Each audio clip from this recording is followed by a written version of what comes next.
Hello and welcome to the 4Bs, bullish bullshit, Bitcoin banter and something.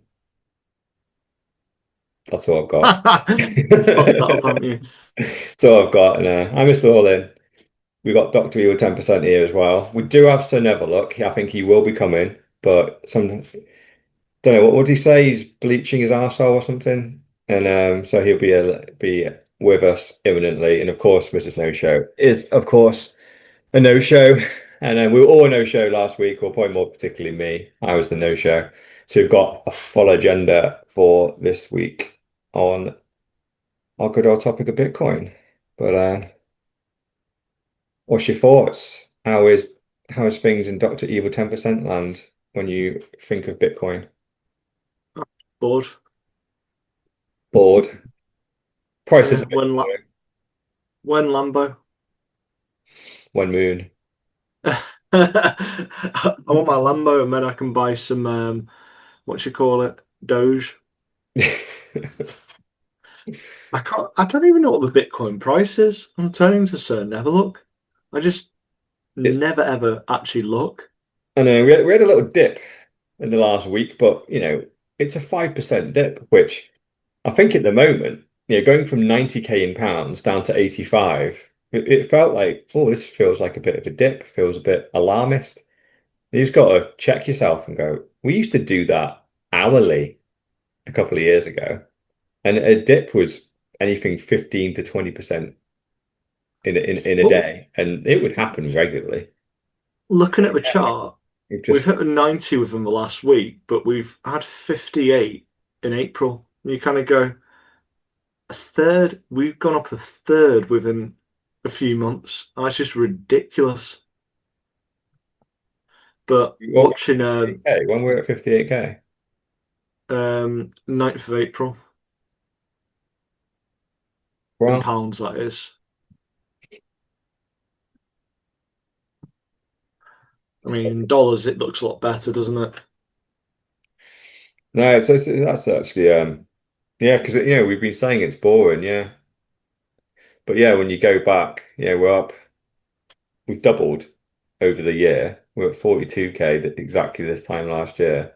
But then Yeah, we've had 120. We're still waiting to hit the 100k in the British pounds. So I don't know if it'll be the strength of Bitcoin or the pound collapsing under the economic despair. mm, But we're probably going to hit it this year, aren't we?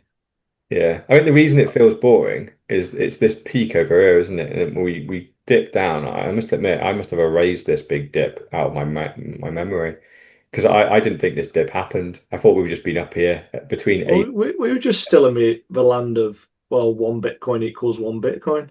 Yeah, because it's yeah, because obviously if I'm not looking to sell any, it's just I don't care.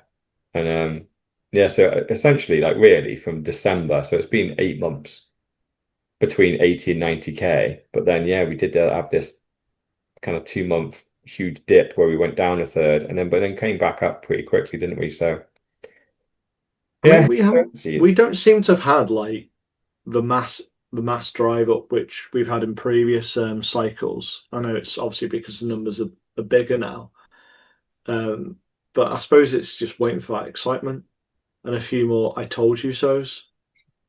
yeah, I think we're in accumulation stage. I've that little dip actually down to 58k is beautiful because that's exactly how you get rid of the weekends, you get rid of the Saladans, you get rid of all the people that just buy it and then just are permanently up for like a year. And that's not how Bitcoin works. You need to be tested. And then, so we've had that 30% dip, push back through, and now we're just stuck just above all-time high and just going sideways. What typically happens when we do that is we'll just wake up one day and there'll be a 20-30% candle. I'm like, Well, I what? think you signaled it as a peak the other day, didn't you? Because some mum outside the school gates was talking to you about Bitcoin. Yeah, So I yeah. think we're at peak, aren't we? Hopefully it's at the local top, which could indicate a bit of a dip is due. But then we had that little dip, and because basically the last 5 days, what was it now? Yeah, let's see, in the last month, we're up 8% in the last month. We're down 2% in the last 5 days. Because every time Bitcoin dips these days, people just grab it up. I mean, there's so many people in the know that have huge amounts of cash, and they just have their buys set at 5 or 10% below the price and just grab it on the cheap, and just every time we dip, we just bounce back up. Which is why, the other day, that old wallet that had 80,000 Bitcoin in it that hadn't been moved for 13 years, they dumped the majority of that Bitcoin in the space of a couple of weeks and just got absorbed. That all happened in the last month. And if you look at the price, you can't see where that is. If you go back a couple of years and someone does that, that starts just that on its own will be like a 20% dip. Then that starts the fear. And then we end up with a 30 or 40% dip off the back You of it. see, so we've And had the UK wants to sell its Bitcoin. I think Germany has sold its Bitcoin. And then America sold some of its Bitcoin as well. So we've kind of got all these giant countries selling massive amounts of Bitcoin. It's not like one or two coins, it's tens of thousands, isn't it? Like they're selling a billion. fuckload, like it's billions worth. Hmm. And it just doesn't even seem to make a dent at the moment. No. So I suppose that's a little bit of reassurance. But yeah, I'm just generally bored. I want it. I was watching Plan B, one of his videos. I must have subscribed to him or something on my YouTube because it came up, so I watched it. And I think he was predicting 300 grand, which I'm guessing I was in dollars according to his little model, the stock to flow. Yes. Uh, I know it doesn't mean a lot, That but model has been disproven so many times at this point. how dare you? I always imagine that Plan B, he looks like the comic store guy off The Simpsons. Yeah, That's what I've just got this vision in my head. That is what he looks like. Don't yeah. know why, but that's him in my head when I'm listening to his video. He never shows his face. Hmm. But yeah, so I suppose it's quite bullish watching that video. So it'd be nice. It'd be nice to kind of have that, and then you know, I'd have some more of the "I told you so's." All these idiots who told me Bitcoin wasn't going to get anywhere, and it's never going to be money. I said, "Well, what's money?" You couldn't answer the question. Hmm. Oh, what's inflation? Yeah. Yeah, Right, let's get your balls going. I saw this today and I just thought it was great. I want to actually drop it into AI and get Russell Crowe in Gladiator when he does that rousing speech. I was trying to get these words to be put. What about Russell Brand in Gladiator saying these words? No. So I was hoping Sir Neverlook was going to be here for this, but he's not. So I'm gonna read it out. You know the best thing about being a Bitcoiner? You no longer pretend. You stop pretending your boss is a mentor. You stop pretending your girlfriend respects your job. You stop pretending stocks are ownership. You stop pretending your Roth IRA will matter in 40 years. You stop pretending the war is over there. You stop pretending your life was fine. You broke the spell. You read The Creature from Jekyll Island at 2 a.m. and couldn't sleep. You watched Sailor on Tucker and felt your ancestors stir. You sat in your one-bedroom apartment with a laptop, a cold black coffee, and a cracked iPhone screen, staring into the void, realizing you were in a digital serfdom. You didn't buy Bitcoin for gains. You bought it because your dad spent 40 years in a factory and still couldn't retire, because your bank flagged a $600 Venmo transaction like you were Pablo Escobar, because a man in a suit on CNBC told you inflation was transitory or eggs hit $8.49, because you saw a generation laugh at masculinity while begging the government for rent relief. Bitcoin didn't just change your portfolio, it rewired your soul. You eat steak now, you lift. You don't trust anyone with a lanyard. You value time, energy, freedom, and truth. And for the first time in your life, you feel dangerous again. Bitcoin didn't make you rich, it made you sovereign. And that's what they'll never forgive you for.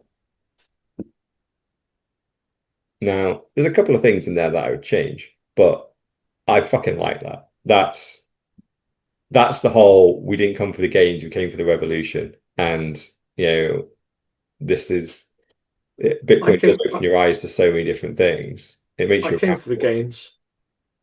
Yeah, everyone comes to the gains, and gains are obviously a pretty sweet after effect. Came But for gains, stayed for revolution. But yeah, it's a good one. and it kind of like so much I was thinking about.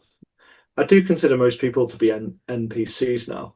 Mm. That's literally how you think. You haven't got analytical thought in your brain of questioning why what's going on is going on.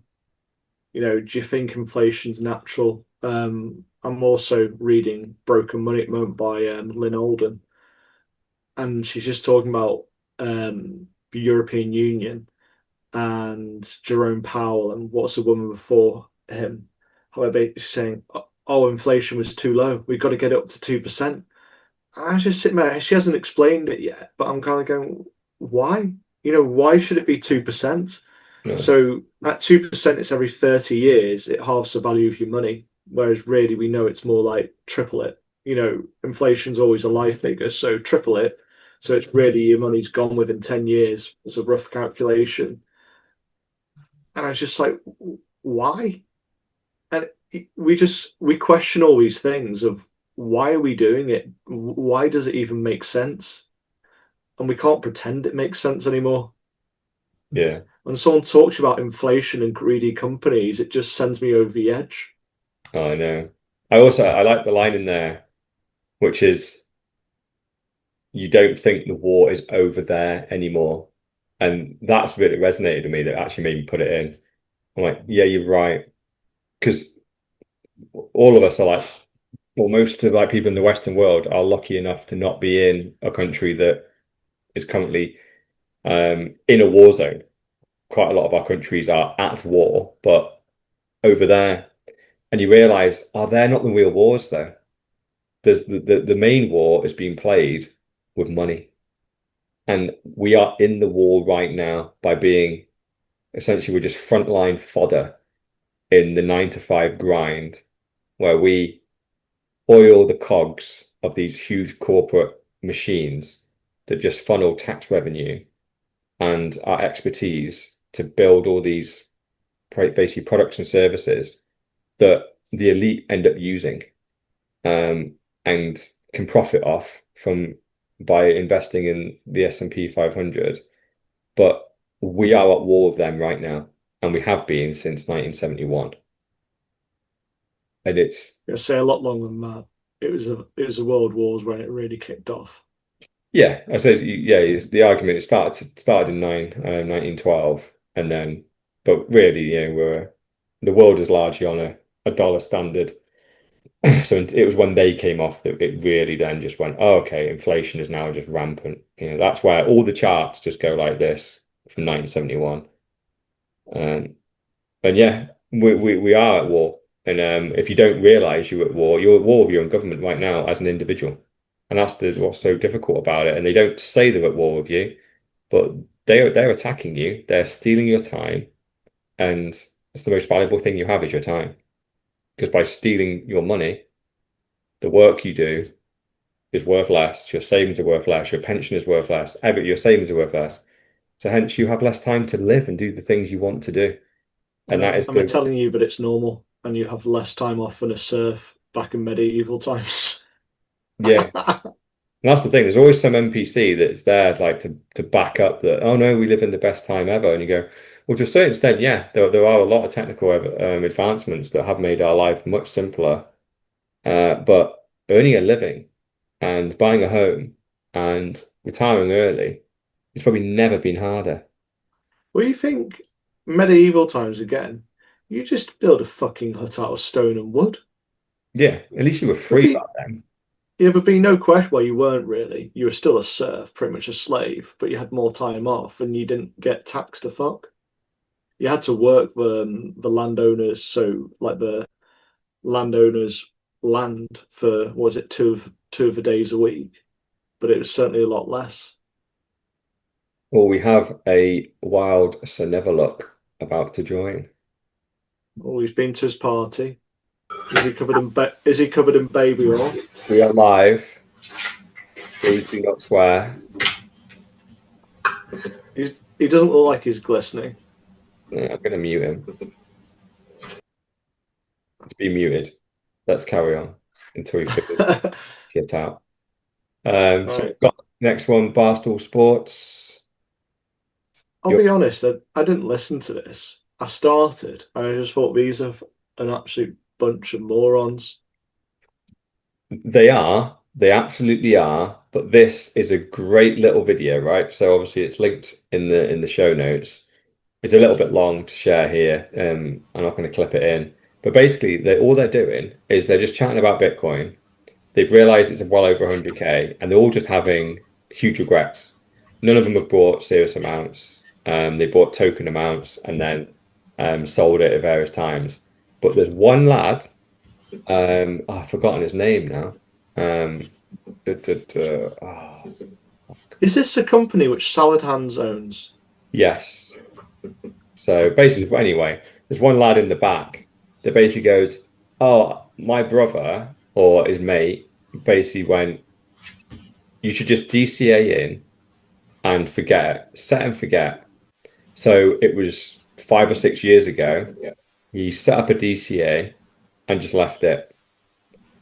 And they all just go, "Wow, that is so smart. I can't believe you've done that. That's what we all intended to do. But we all lumped in and then sold on a dip and lost money." And it's it's a little insight into the NCP world of Bitcoin that they're just touching the periphery, right? And then one person actually fucking listened to Bitcoin and went, "Don't lump in DCA for a number of years and sit back, forget." And and he sat there going, "Yeah, that's what I did." And they're all going, "Oh, I wish we did that." And obviously they're not all going, "We'll start it today then." They're obviously in the classic NCP mindset of, we missed it because now it's at 100K, da da da. But it was just a nice little kind of office chat that I'm happening all over the place. So never, have you got a load of cutlery on your desk that you're just jangling around like trying to Like Mr. T Chains. you come in late, clanging freaking cutlery together? What are you doing? But how are I you? didn't even think that was going to be that loud, actually. Just put the remote down and took my watch off. I think your speaker must be like pointing directly at it because it's like you're clanging it in my ear hole right now. I think one of the best practices which I did was put the what's it called on Revolut, the spare change. Yeah. So that's made.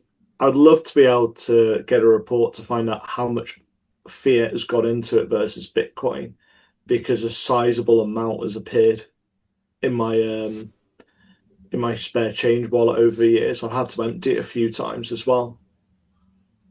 And that is, I give myself spends every month for anyone listening. And it would be, if I bought something, it'd round it up to the nearest pound. So if I spent 90 pence, it'd put 10 pence into Bitcoin. Now, what I did, because I'm a bit of a sadist, is I times it by 10. So instead of it being just 10 pence, it'd be a pound. So you bought something for 90 pence. I don't know what costs that, probably a chomp now. But the chomp would then cost me £1, £1.90 instead. And if it goes up to a whole pound, so say if you buy something for £1 on the dot, I don't know what costs that, say a pack of chewing gum or something, then it round up to the next pound. So that pack of chewing gum would actually cost you £11. So I always end up with no personal money every single month, but it's kind of like paid off. And then I also was DCAing as well. I'm not DCAing as much anymore, but I was DCAing quite heavily, and it was just a good practice to get into. The Revolut is quite painful to get used to, though. Yeah, that was beautiful. I love those days. Literally, yeah. I think when I looked back at my expenses, they had the little chart that would come up to like go, "Oh, you spent it on this, this, and this." Half my chart would be Bitcoin, and that was just in spare change because of the 10x. And I would literally game myself and try and find a shop that I could buy something for like £1 or £2, knowing that the spare change is going to be a tenner. So I'd spend £1, but actually spend 11 and stack £10 of Bitcoin. And I do it multiple times a day. I was like a sadist. Like, what am I doing? I could just buy it properly on an exchange. But there was just that thrill of going, I'm not technically buying it. I'm just tapping. I want this thing for £1, and then boom, another 10 quid, and you just know that future me is going to freaking love. Just want to see this balance in 3 or 4 years' time, and yeah, it was nice, yeah. But yeah, that's just a little. Hopefully, there's lots of conversations in offices that are going on exactly like that, and maybe it does encourage more people to DCA because. Yeah, I recommend Revolut. I just looked at my account. It's a big surprise what I've got in there. I didn't realize, but I had as much. But yeah, it's just it knocks up, and I was doing like 13K as well, which is Yeah. quite scary. Sweet. Let's change pace and take a look at the IMF and El Salvador. This has been a bit of a rumor going round for a while about Bukele, or whatever his name is. Yeah, so this is basically Predator, and there is a short video here. But again, it's all linked. But essentially, this all comes back to the story, right? That the IMF have now given El Salvador a loan, and as part of the terms and conditions of that loan, they had to stop buying Bitcoin. Now, El Salvador and Bukele has continued to post screenshots and updates on Twitter of them stacking Bitcoin on a monthly basis, exactly the same as they were before. So people have gone, well, who's lying then? Are you following the IMF rules because they say you are? So are they lying? Or are you lying to them and saying you're following the rules, but you're not? Someone's lying. Like they even know you're not following the rules, or you're lying that you are following the rules. And this guy seems to have landed on something here where essentially in this call, they basically go, well, we are accumulating Bitcoin in the Treasury wallet that shows the DCA of El Salvador, but that Bitcoin isn't being purchased off an exchange. It's just being shuffled from other government wallets, which could well be from confiscation. Right? Obviously, we know they've put a lot of people in prison over the last couple of years. Maybe some of those people owned Bitcoin, they've seized it. And so now they've kind of got around the IMF rules, which, well, we're not buying it. We already own it and we're just putting it into our wallet. But it's a bit of virtue signaling, really, because the whole point of DCAing in is you are converting the government balance sheet into Bitcoin. That is what they were doing. At least that's what we thought they were doing. Yeah. Dollars into Bitcoin. If they've just got a load of seized Bitcoin over here, that's already theirs. And they're just putting it into the wallet that is viewable for everybody else. That's a little bit shady, and they seemingly have admitted it and it makes perfect sense because that now means, well, the IMF will be fine with that. Yeah. Also, El Salvador can continue their Bitcoin kind of marketing campaign going, oh, we're still Bitcoin, we're still stacking. But they also have the benefit of this big IMF loan, which who knows why the fuck they took it, but they did because they're basically. I was gonna say, the fundamental question is, why did they need the IMF loan in the first place when they seemingly were doing okay, buying Bitcoin, and the whole country was turning around from being the murder capital of the world to what it is right now. I don't get it. I wouldn't be surprised if it's the classic problem, which is why Bitcoin is decentralized, is that El Salvador has people running their government. And people can be brought either a carrot or a stick. So there could either be threats or promises of riches and power and influence. Do you want to be at the top table with the American presidents and get invited to Davos and all that? Take the loan. It could be as simple as that. They just freaking bribed the guy because I don't think the country needed it. I'm sure if you look into it, they'll have a whole freaking thing around. Oh, it's going to help the kids. It's going to help grannies. Because it always does that, right?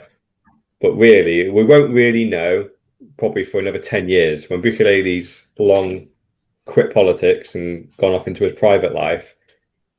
If we start seeing him as an ambassador as the WEF, or at Davos talking about climate crisis, you go, there we go. That's why it happened. He sold the country for his own personal gain, but yeah, because I can't see any legitimate reason why they took the IMF loan. Yeah, Especially, literally, it's only thing about a year ago, he literally gave him the middle finger. exactly. Going, I don't need your money. We're going to do this ourselves. That's why we all got behind him. And the second this loan landed, we all just suddenly went, "Oh, he's just like the rest, and he can be Here he is. Yeah, exposed.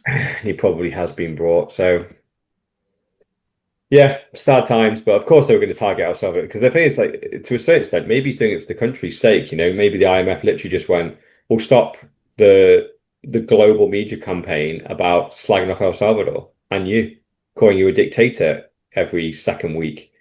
Take this loan and we'll just go easy on you for a bit." And maybe he's went, "All right, fine. I'll take some money, pay some interest. Please just stop calling me a dictator and that, I'm locking everyone up and we're still a crime haven. Like, start publishing more neutral, balanced articles about us." Who knows? But there's something he's not saying.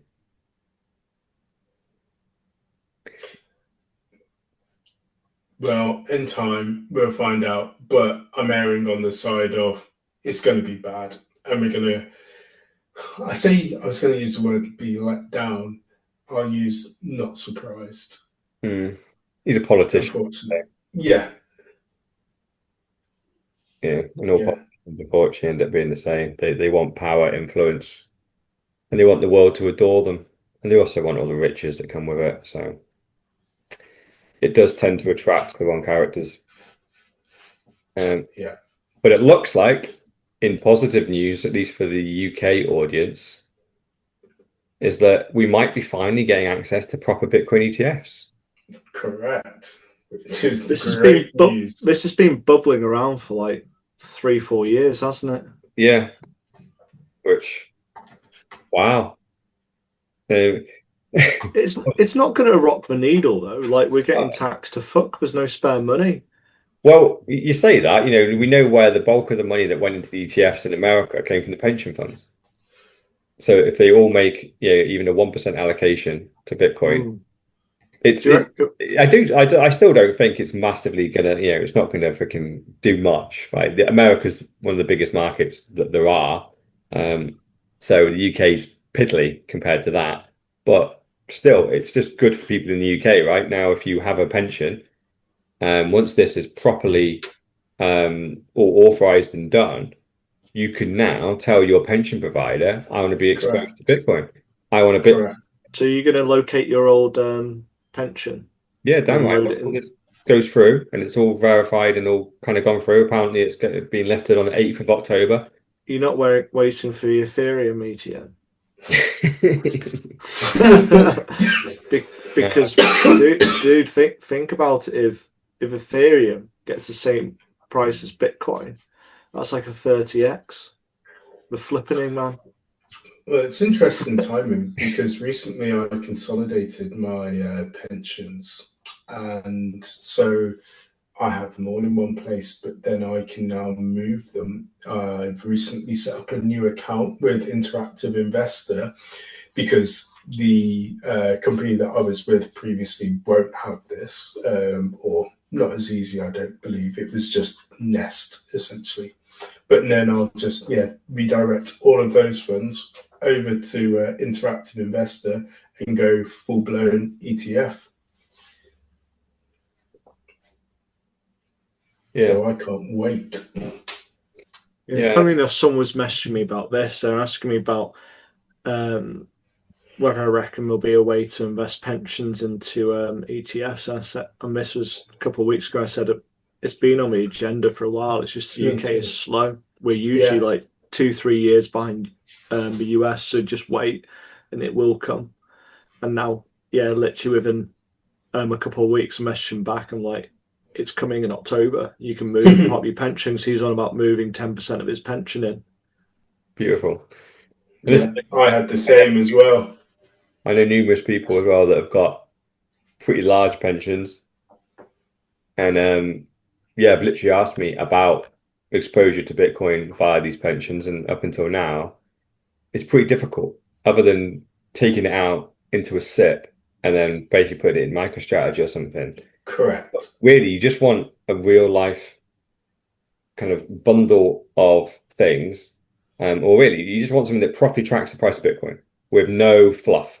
Like, because if Michael Saylor fucking dies in a car crash tomorrow, MicroStrategy will probably dip like vastly, right? And it may correct or whatever, but who knows? The person coming in could suddenly decide, you know what, this Bitcoin thing isn't for me, and change the strategy of MicroStrategy. So all that company risk is exposed. You just want the raw asset, don't you? That's why the ETF, or in this instance, actually, it isn't an ETF. The guy that tweeted it got it wrong. It's an ETN. So it's not actually backed by the asset itself. It's just tracked No, it just tracks the price. I've read in other notes it is. Yeah.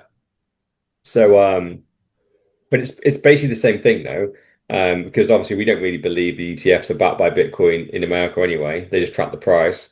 So in the UK, they don't need to buy the thing. They just track the price, and it's covered by some kind of what they call it, unsecured debt notes. It's fucking fancy wancy fucking finance bollocks, but it basically tracks the price. That's all you really want to know about. So if the price of Bitcoin goes up by 10x tomorrow, the price of this ETN will go up by 10x tomorrow. So if your pension is tracking that, congrats, you just 10x your pension. How many that have taken? Probably about, which you're not going to be living for. So screw the 3 to 4% little gains that you get in your pension fund. Bitcoin averages over 20% per year, and obviously that's averaging out for 80% down years. So yeah, that'd be fantastic. So hopefully from October, there'll be a flood of Bitcoiners switching their pensions that have been locked up in bollocks things. Let's go track these ETNs. So also as well, so I've been looking into this quite a lot recently, and so with a SIP, and Dr. Evil 10%, keep me honest here. My understanding is that with a SIP, you can take that out at 57, as opposed to a pension, which is 67. So, so first of all, you get the 10 years earlier in terms of the control of it, but not only that, from a tax perspective as well, it's, rather than giving it to the tax man, you can then take that way as well. So it's a lot more tax efficient that way. So it's the same as a standard pension. Yeah. So a pension's still 57. It's a state pension 67. Right, perfect. So okay. and then tax, it's basically a SIP is self-invested personal pension. So it's just basically doing it yourself rather than putting it through your company. So it is the same, and I can't remember how I was having this discussion whether oh yeah, pension because you get, it's skimmed off the top of your salary, so you end up getting a tax deduction on it. I said, well, what's the tax on the way out in 20 years? And we we don't know that. I'm like, so how can you say it's a tax deduction when they haven't made up their mind? There's no hard rule set. So you're still trapped in that system that you don't know. And you think about all the raids which are doing at the moment, and there's one which I think you covered around Australia, taxing on pensions over $3 million, which is 1.5 million. And the fact is that due to inflation in 20 years' time, if you invest in your pension to retire and want to retire for 20 years, your pension is going to be that amount. You are going to get taxed if you're in the Australian rules. So, but yeah, we've all got workplace pensions. We might as well put it into Bitcoin. Yeah. Yeah, I'm just Googling this actually. A SIP is actually 55, but guess what? It is rising to 57 from 2020. Yeah. That's why I said 57. You're absolutely right. 2028, it moves to 57. And 10 years ago, or was it a little bit longer, you could access your pension at the age of 50. Yeah. So it's gone up 7 years, there's no justification there apart from it is keeping the house of cards up. Yeah. The biggest reason to do it is it's the flexibility, isn't it? Because you can put it into whatever stocks or ETFs or whatever you want. Whereas with a pension fund, you just have to pick a It's a blind trust. low, medium, or high risk. That's it. And you get to invest in bonds, which are debt instruments for the most bankrupt motherfuckers ever. Mm. The worst percentage rate of 2 or 3, if that. Yeah, exactly. So you end up with a really bad return. Yeah. But you could end up with being able to access your pension at the age of 76. You know, you don't know what's going to happen in 20 years' time. Yeah.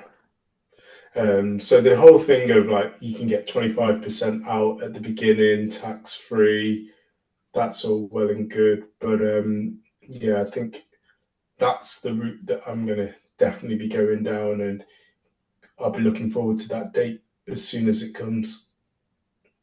Because I think you can invest up to, I may have this issue, but up to 60,000 as well per year. So you could just siphon it away.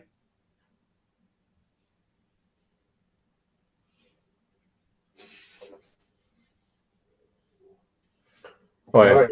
We Move on. have some nice stories for you to have a look. I'm so glad you're back because just in time. It's property. That's becoming the best topic on the pod.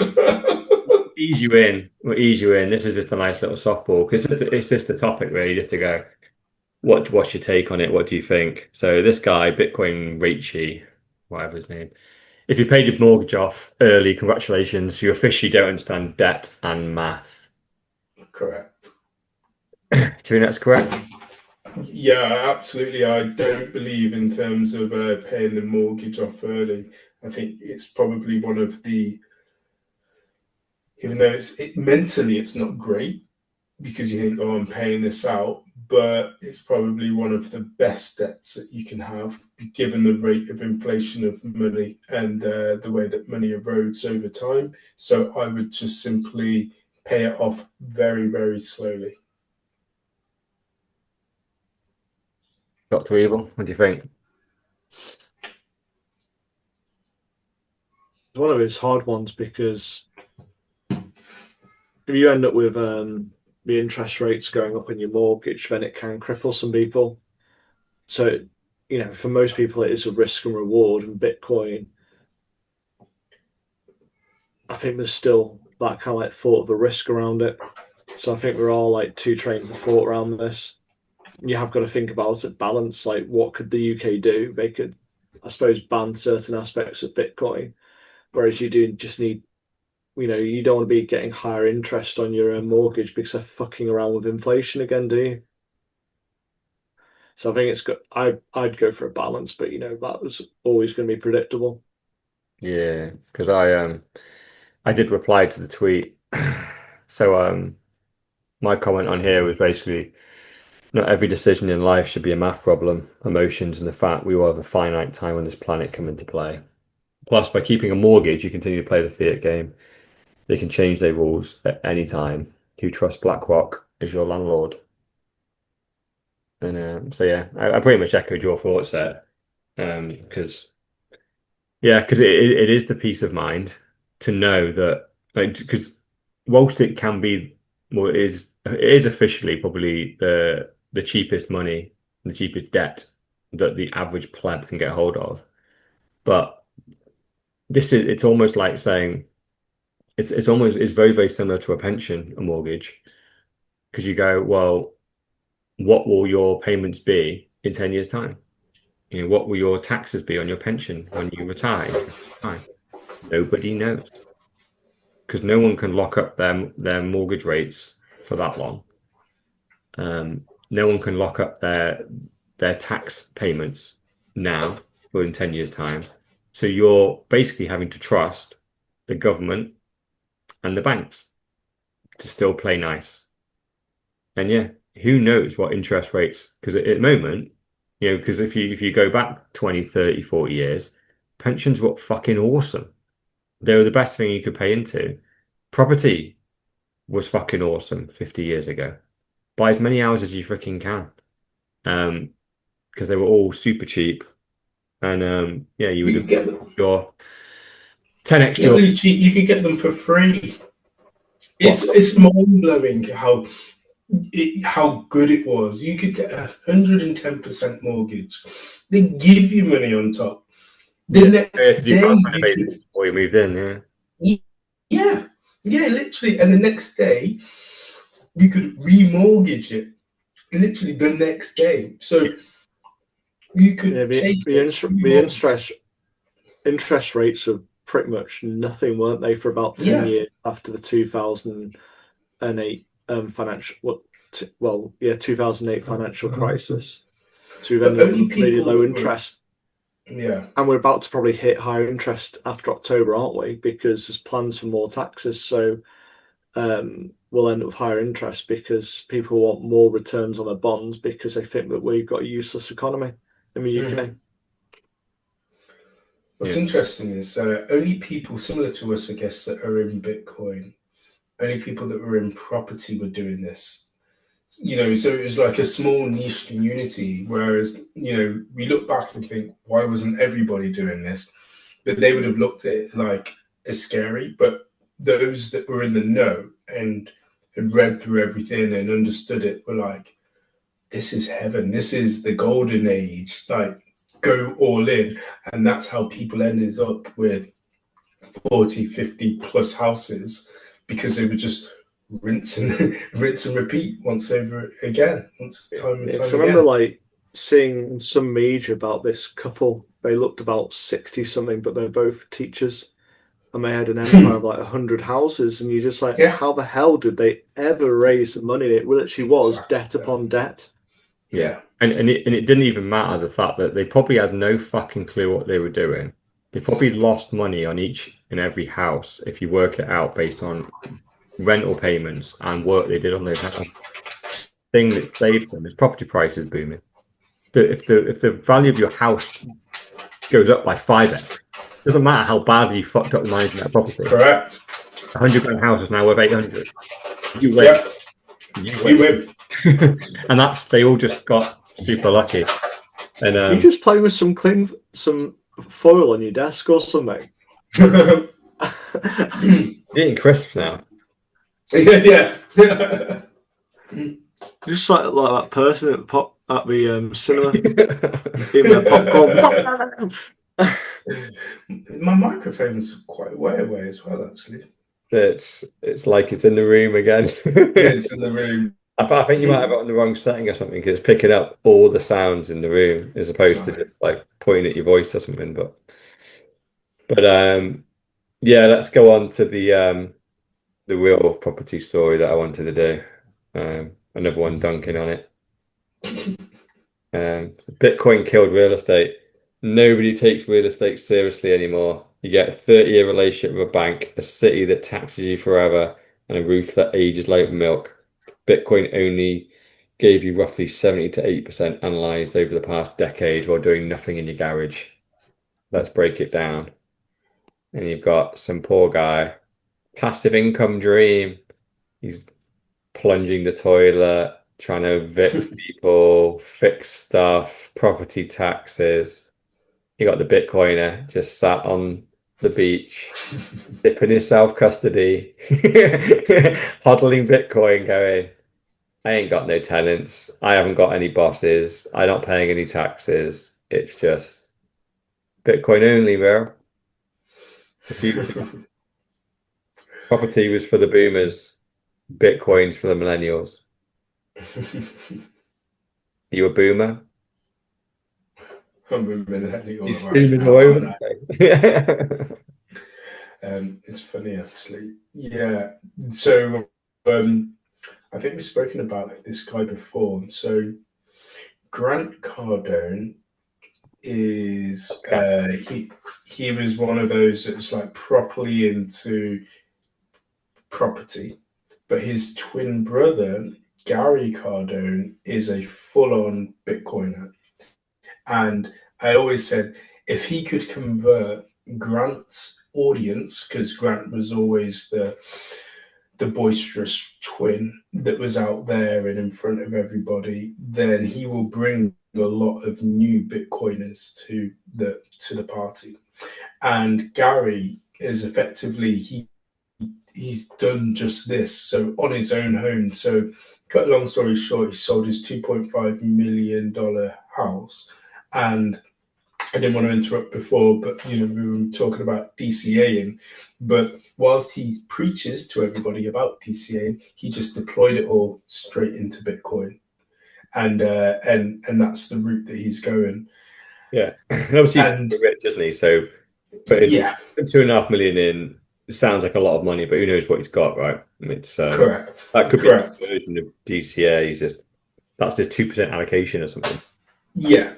Absolutely. And I mean, for him, he had a successful business, although I think from the sounds of it, reading between the lines, he and his wife have split up. So he says divorce has cost me a lot, but he still DCAs. But yeah. He's pretty renowned being a massive scammer as well, that Gary Cardone guy.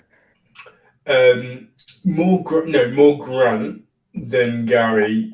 Grant is the more famous one. I know it's hard to between the two, but yeah, you're right. A lot of dodgy courses around. Correct. Yeah. All just straight from ChatGPT, saved as a PDF, sold for 10 grand. Scammer. Selling out conferences, and I mean, I find there's another Patrick Bet David. He's along those lines, yeah. And interestingly, they've done a podcast together, Patrick and Grant, a few times actually. Like, but Spider-Man, isn't it? Like, you're the scammer. No, you're the scammer. There were just 3 people. Yeah, exactly. We're scammers. Well, no. Well, funnily enough, that type of episode happened when he met scammer of all scammers, the Wolf of Wall Street, Jordan Belfort. And those two, like, literally clashed on camera. Yeah. So, yeah. But it's certainly making me think more and more in terms of, like, from a property perspective. Is it worth it? And I always say it's worth it. It is worth it to be diversified. But I just know the fastest horse in the race is Bitcoin. We know it. Diversification's for pussies. You want to be a pussy boomer. Stay in property. Yeah. Enough for this week. We'll leave you alone for another week. Tune in next week for more So Never Look bashing.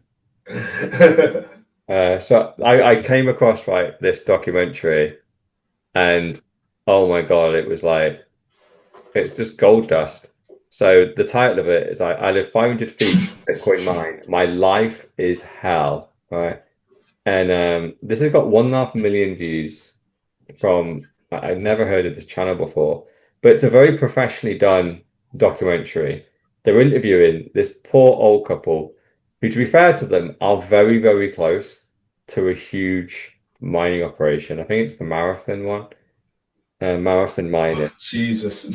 And to be fair, it does seem, the hum of the miners can definitely be heard from in here. But they're talking all about the illnesses they're getting. And look at these guys, right? They're old as shit, right? They're full of illnesses. They're blaming it all on the noise, like nothing about their current situation or maybe their habits and their age has got anything to do with it. Of course not. Yeah, all to do with the mining, because they're clearly trying to build up to a lawsuit, right? And who knows? They'll probably freaking get settled out of court and make a couple of million out of it. It's probably why they agreed to stay there, but. This thing is like 20 minutes long, so I'm definitely not clipping it in. But yeah, I just put it in as FUD of the week because this is it's clearly an attack on Bitcoin, right? As I was watching this, at no point did they say anything positive about Bitcoin. They just pretty much just went, "This is a disgrace. Look at these poor people that live here in the noise." You go, "Well, you're going to go next to the power station. You're going to go next to the factory where they make cars. these are noisy, dirty factories as well. If you live outside the fucking gates, then you're not going to have a good time. You probably want to live half a mile at least away from any like big industrial factory, and that's essentially what the company is. So did they allow the Bitcoin mining factory, or whatever you want to call it, to be built right in a town, or is it a bit away? Yeah, it's away from the town. There's just a couple of houses that are quite close, and these guys are the closest. I guarantee what will happen. What will have happened is a solicitor would have seen this, seen that they're close to the mine, understand a little bit about our marathon, and said, "I'll take it on a no-win, no-fee claim," and obviously take a percentage cut from it. So you're right; they have no illnesses or ailments based off the miners. They're just old, but hey, if we can get a cool 10, 20 million out of them and we can make a valid claim, hey, I'll take 20% of that. I can almost guarantee that Marathon probably would have offered them relocation all day long. Because like you are going to be able to hear us based on where you are. Yeah. Clearly the mining operation is it's an annoying buzz as well. Yeah, as we've added more miners over time, the decibels have increased. Initially, it might have been small, and your home may have been here before we were here, blah, blah. But lo and behold, times have changed. We need more power. So. Yeah. One of my very first job out of uni was I went to work for a big manufacturing company that manufactured chipboard and MDF. And almost like once every couple of months, we'd have a big fire because one of the machines would freaking dysfunction. And we would fire tiny, like very, very dangerous, very fine wood dust up into the sky. And the entire town that was very close next door would be covered in it. Everyone's cars, houses, the windows, their gardens would be covered in this tiny dust. Now, clearly, people are breathing this in, and which probably loads of ailments could potentially come from that. And also, it's just freaking dirty, right? But everyone knew that if you lived in that town, that this just happens every couple of months because this big MDF plant is sat there. She just make a decision and go, I don't think I want that. And guess what? House prices were cheaper and all that kind of stuff. So if you want to move in there and have the potential health concerns and the dirt, do it. Because your house, you're probably gonna get the house for 100 grand off. But if you live just 3 miles out, it's completely fine. You don't get any of it. It's the same here. It's just all silly. And it's clearly propaganda, right? I don't think anyone's got off their arse to do this as a journalistic kind of integrity to go, this story needs to be heard. It just feels like someone's funded this just to shit at Bitcoin and go, oh, look how bad Bitcoin is. Yeah, it's one old couple that live too close to a massive mining factory. Just fucking move a mile away and you're fine. And it's really going to shut down Bitcoin because there's a couple of old fogies living in a mining company that it's a little bit noisy. Come on. The marathon will just try and drag the case out until they die. Yeah.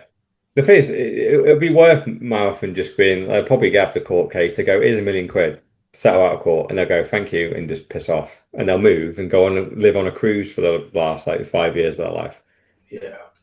Like, congrats, like Jesus, if you want your £1 million, just fucking say they give it you. Just stop doing documentaries. Yeah. And so our next story is Satoshi is under attack. So here we have a little video here of there's a Satoshi statue is broken and in the ocean. So this is where it got found. And because this story is where it kind of all started, because this is the statue as it was. Basically, when you view it straight on, Satoshi is nearly invisible, but if you look at it from side on, there's obviously a side profile, but it's kind of see-through. But someone vandalized it. Someone cut it off from its base and threw it in the ocean, which is only about 15 feet away from where they cut it from. So they didn't obviously make too much of an effort to, get rid of it or destroy it. They literally just moved it, and so it's already been recovered, and apparently it's being rebuilt and to be put back. But yeah, who would do that? Eh? He would go and just slam down a Satoshi, because clearly someone really fucking hates Bitcoin. This is on Bitcoin Beach as well in what is it, Laguna, and that's in El Salvador, isn't it? I'm pretty sure. So someone's gone off and hates Bitcoin enough to destroy a little statue of Satoshi. Bit sad. Do you reckon it was a beat casher or a dink donker? 100%. It's Switzerland. Maybe it was Jerome Powell. They're having a break from making some cuckoo clocks and decide to smash in the statue. I'm not getting the link here at all. It's Switzerland. Oh, it's in Switzerland? Yeah. Oh, of course, yes. Just in the statue. Oh, Laguna, Switzerland appears to have been stolen. It was on a beach. It just didn't look like a Switzerland beach. No, it's because it's the summer when we get a little bit of sun in Europe, and then it disappears back off, doesn't it? Oh, it's not like... Yeah, I just think it's one of those things, like it's humanity. They'll always find a thing to hate. And you get the people who really hate Bitcoin because they didn't get it early, like they think they deserve. Yeah. Classic. Maybe it's someone that sold back when Bitcoin was $100 and it dipped to 90 and they went, I'm out. Yeah. And talking about Satoshi, I had to share this just because it was just literally, this is obviously very self-indulgent, but it's my own tweet. Oh no, where is my actual tweet? Yes. And it is to the only person on the planet that has been proven to not be, which is Craig Stephen Wright. Here he is. Yeah. He's come back on Twitter. He's called S. Taminga for whatever fucking reason. No one, I'm sure it's got some really complex, but here he is. The only his take on it is he's the only person legally banned from saying he created Bitcoin by the very parasites who gutted it and now parade the corpse BTC as progress. That's a very funny way of kind of rewording the fact that no, you're the only legally confirmed person who is not Satoshi, and you're the only person that's really tried to say you are Satoshi. So it's super funny. We will have more of a claim to being Satoshi than he does. But yeah, there's this guy called Vlad who's basically going, interviewing controversial people in Bitcoin. Yeah, I don't follow him anymore. As you can see, I've actually blocked the guy because he just he annoyed me. I've muted him as well, but I've got no idea why. Yeah, he's just posting shit. We basically became a shitcoiner. Used to be a Bitcoiner, now you're a shitcoiner. I think he even says it in his original tweet at the top here, where he starts talking about why I'm not a Bitcoin maxi anymore. And you're like, he talks about toxic, doesn't he? And I didn't get who the people in the post were because I didn't know that was Craig Wright. Yes, so basically it is Craig Wright, and he basically gets asked, why don't you invite Craig? And he goes, I invite Craig after he pays what he owes to the people he challenged in court and lost, from Roger Ver to Hodl pay up. And he said, already have, loser. And I just had to reply going, aren't you the loser by definition? Because lost in court. And I just loved it for the fact that he got 11 likes for his. I have 44. So I ratioed Craig Wright by calling him a loser. I just wanted to have that saved in posterity forever. And Hodl, by the way, has also confirmed that Craig Wright has indeed paid his legal fees. He's paid fine. So he's paid well over 7 figures apparently back. And Hodl has then confirmed that he did raise a lot of money from the Bitcoin community to fight the case against Craig Wright. And apparently over half of it is now left because a lot of it is now being refunded, paid for by Craig. And so instead of Hodl already said he will donate it to advance the work on Lightning. Oh, nice. And other Bitcoin projects. So in a weird way, thank you, Craig Wright, for 5 years of absolute bollocks, because indirectly, by doing all this court case bollocks, there's a load of lawyers that are very well paid now, but you're the one that paid them, and the money that was left over is now funding BTC development. So I think you are definitely the loser in this scenario. And it's just, yeah, it's hilarious that he's calling someone a loser, you know, in reply to you need to pay for the people that you lost it at in court. Calling that person a loser. Yeah. You got not any self-awareness. Like, dude, you were literally talking about losing a court case. Don't mention the word loser. It's so stupid. You're going to get that. I mean, back on you. Just that word alone, self-awareness and Craig Wright in the same sentence. Just, you know, you're going out there in the public eye trying to pretend that you're somebody else and, you know, swearing by it on oath. And then obviously getting found out when you have no right whatsoever to be there. I know I only sent the interview today into our little group of Adam Back, and you can just see just the way he talks. And I watch a lot of David Lynn and Bonnie Chan's interviews, and those two are very intellectual anyway as well. And, you know, they were just mesmerized by him. And they said at the end of the conversation, it was such a great conversation to be able to sit down with him. But, you know, Craig Wright could never challenge Adam, yet alone challenge Satoshi, because Adam's already in amazement because he was in the circle of knowing everything about digital cash and trying to make Bitcoin and, you know, trying to solve the double spend rule. And just to think that an imbecile like Craig could do this, it's infuriating and insulting. Yeah, I'm just disappointed he hasn't blocked me yet. Because when someone replies to you and they're getting likes, I know you get a notification because it happens to me. So he's had 44 notifications from my tweet hitting his phone, which secretly gives me probably far too much pleasure than it should. Yeah. To know that Craig's phone has that little one on it, quite on the Twitter logo, and he's had to go, oh, I wonder what this is. Oh, yeah. Dickheads getting more likes, trolling me back.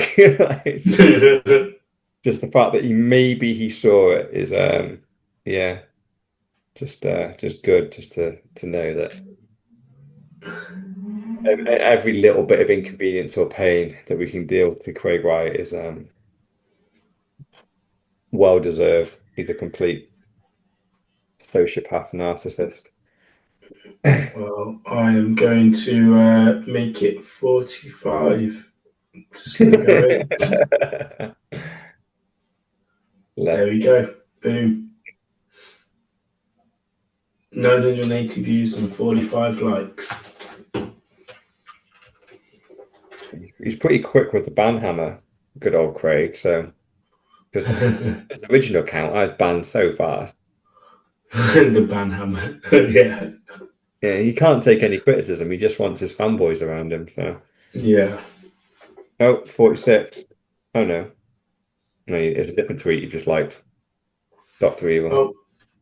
Yeah, I'm going through your replies now, just trying to find it. Oh, it's Miles back, I think. It's coming from a couple of days ago. You've just been smashing the comments. Yeah, well, I think it's like 3 or 4 days old, that so it's a little bit. I mean, I can tell you're on wind down because the way that you reacted so quickly to Dr. Evil 10%'s news and the AI generated meme, with his face and another employee's was honestly had me in tears. It really did. That is a rehashed one. I have used it before. That's genuinely useful. Yeah, I was going to say, I remember it. Yeah. He's got a few. Yeah. He's got the standard, the what was it, Paolo's Pizza Party. Yeah, the Brokeback Mountain one. The Brokeback Mountain. I just love the mumbling, like, what are you even saying? Like, it's near me, fuck off. It was just classic timing, though. That was all, given the situation. Because he literally is effing you.